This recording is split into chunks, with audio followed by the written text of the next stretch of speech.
So when Benjamin Outram came to the project in 1797, most of the canal was already constructed.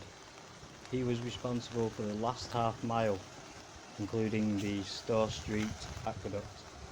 The canal terminus is in a basin southwest of Ducie Street, now partly infilled, and the layout of canal side warehousing is changed.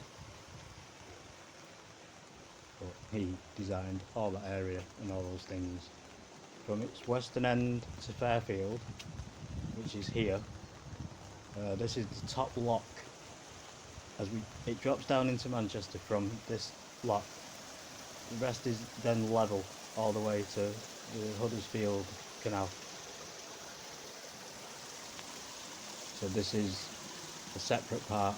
This was part of another branch canal. There's also Stretford Branch Canal, which we've not filmed just yet, because they're going in another section at the very end. I'm going to put all the links together and the end of the canal together.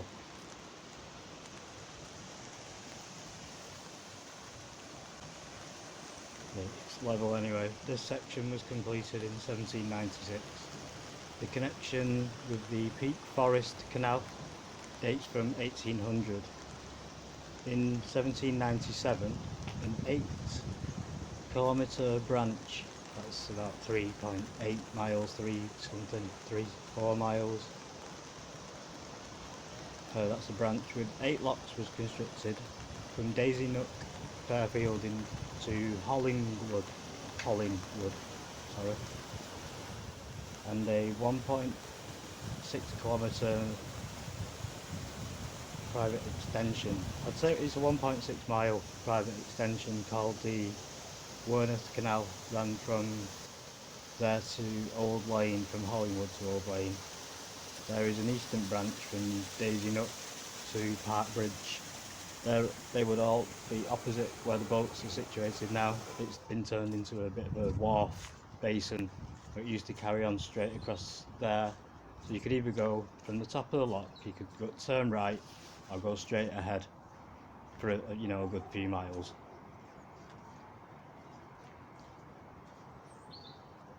There's a 3.8 mile long, it's a level branch that runs via Openshaw, Gorton, Devdale Park and Reddish to Lancashire Hill, that's in Stockport. This branch closed in 1951. That's what I said it would. We've not got any footage. I'll show you where it was. It's been infilled during the 1960s and never reopened. The Hollingwood branch closed in sections and was fully closed by 1961 also. There are plans to restore and reopen these branches or more of the canal systems. There's lots of it, because Berries is cut off, Berries is closed down, so there must have been even more than there actually is now, that exists now. I bet there's pretty much every single place had one. I didn't realise the extent of them until I got into it a bit more. The main line of the Ashton Canal was restored in stages by volunteers between September 1968, May 1974. In February 1983, the canal was reclassified as being a cruising waterway standard. Its towpath now forms the Medlock Valley Way, and the canal is part of the Cheshire Ring circular canal route. The survey for the whole thing was done by Outram. There's guides to industrial archaeology. That's what you really need to search. Another little problem I had was I was sourcing my material from different websites, books, information I know of, maps. I have all sorts of information that I get my facts from.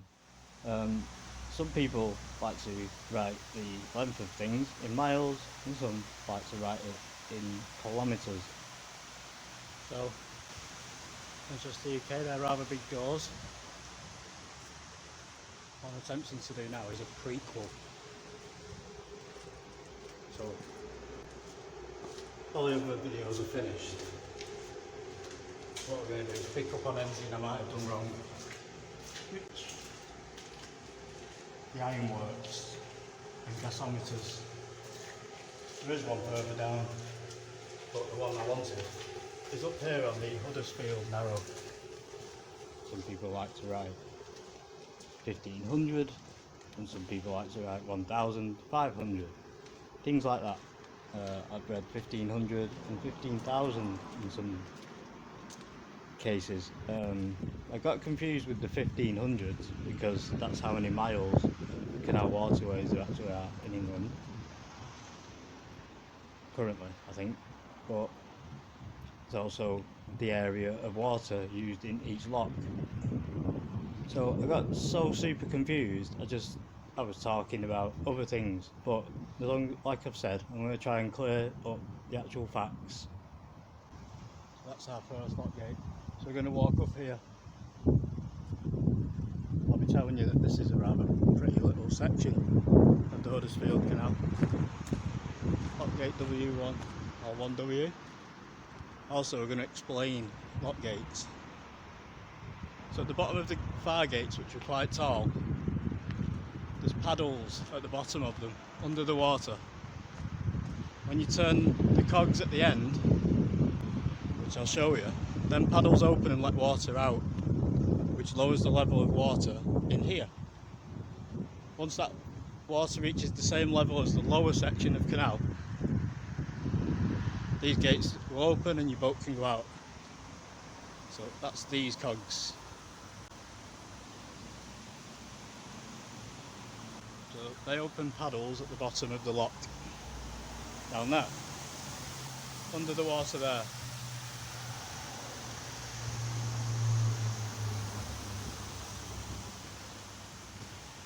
So a boat can go out. You shouldn't fill it, lock, until any boats at the bottom come up. That's lock etiquette.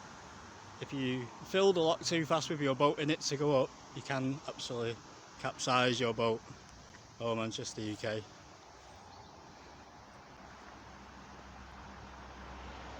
These have a sluice gate, which is unlocked by that gate. You're supposed to just open the gate slightly to let the water in. Like I say, you can flood your boat. If you're too close to the sill, you can tip your boat over as well. So water will enter the lower, when the water's at a lower level, and water will come in and start to fill up to the top, then you can float off there. These are pleasure cruises now, so people take their holidays on boats. Okay, Manchester, we'll get the first section of the Huddersfield. So anywhere where I go 1.7 like that, it's because the information I had written down was in kilometres and miles, and they were both the same. So I didn't notice this anomaly because I'm into physics. I can calculate kilometres into miles and vice versa. But I read one and it was 6.7 kilometres. So miles, it's about 2.9. Then I noticed another bit of information said 6.7 miles on the same canal stretch. That's why you will notice some of the things clash. It's actually because I've translated them from kilometres into miles when they're already in miles, but someone wrote kilometres by mistake, and they actually are in kilometres, and it's very confusing. So I'm attempting now to give you the actual lengths of the Ashton. It leaves the Rochdale Canal at Juicy Street. It climbs for 6.7 miles through 18 locks. It passes through Ancoats, Holt Town, Bradford, Clayton, Openshaw, Drylesden, Fairfield, Ardenshaw. It makes a head-on junction with the Huddersfield Narrow Canal at Whitelands Basin. That's in the centre of Ashton under Line. At Bradford, the canal passes by the venue of the 2002 Commonwealth Games. It's also the Manchester City football ground. Apart from the Rochdale and Huddersfield narrow canals, the Ashton Canal only currently connects with one other canal, and that's just short of Whitelands at Duckenfield Junction. Now, it really is narrow at this point. It's about 6 foot wide on average, which is quite wide. I think you could lie down, a normal person could probably lie down the length of it, which means the barges have got enough room for a person to lie down, you know, the width. But they're obviously very long. That's why they're called narrow boats and narrow canals. Portland Basin, a short arm crosses the River Tame on the Tame Aqueduct and makes a head-on junction with the Peak Forest Canal. There used to be 4 other important connections: Islington Branch Canal, Stockport Branch Canal, Hollingwood Branch Canal, Barebottom Branch Canal, itself a branch of Hollingwood. Duckenfield Junction, it is adjacent to Portland Basin, and the names are often used as synonyms by boaters, whilst locals refer to only the Portland Basin. Strictly speaking, Portland Basin is the wide area of the main line of the canal.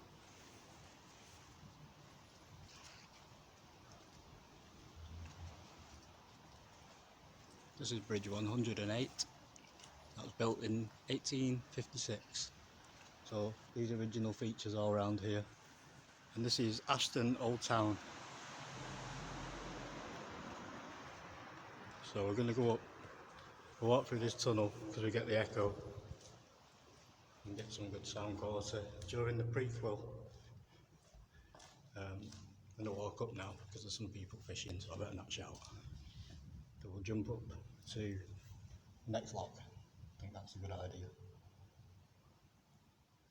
The arm under the junction bridge and the aqueduct over the Tame were built by the Ashton Canal Company, and the junction with the Peak Forest Canal was historically at the southern end of the aqueduct. So it's a different basin, it's just the aqueduct that joins them.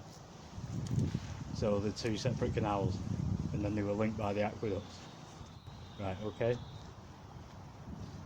Peak Forest Canal was authorised 2 years after the Ashton Canal to access limestone reserves at Dove Holes near Whalley Bridge. I think it's after Walter Riley, that name, something like that. The final 6.5 miles were built as a tramway. You can see the sort of information I'm getting halfway through what I'm reading.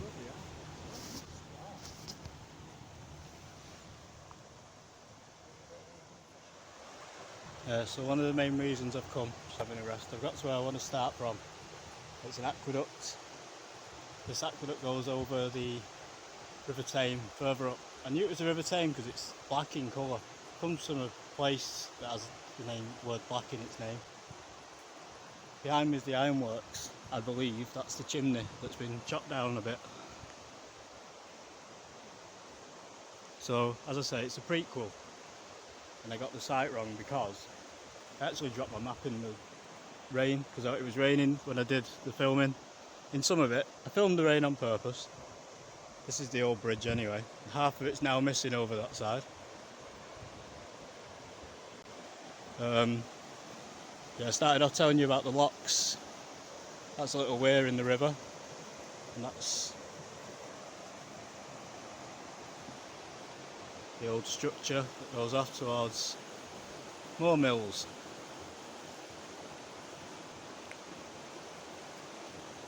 So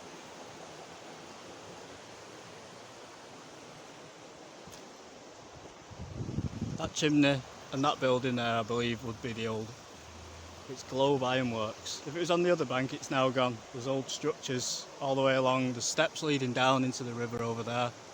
Well, a ladder. In the trees you can't see. There. So we're going off. I think we got enough of that. I said it's good etiquette to let boats come up in the locks before you fill it to drop the next boat down. The reason for that is it weighs something like 15,000 litres of water. So there's practical reasons. So they're quite green, environmentally friendly, apart from chopping through the landscape. It rises up into the hills over there and goes through the hills in a 3-mile tunnel. So anyway, yeah, I say Globe Ironworks, the old gas works as well, gas gasometers, but they're the big drums you see, and there is gasometers further down, so that's why I made it. It's a slight mistake because there'll be another ironworks, but I did say it's one of the biggest ironworks there is. I know I did, so that's why I'm shooting a prequel, which will be before the start of the Ashton Canal. So we're actually on the Huddersfield narrow canal. It used to be full size, you can tell it in sections it is. It's the lock gates that are actually narrow. It was redesigned for narrow boats once the trains and the roads had started to dominate in the after the Industrial Revolution, sorry.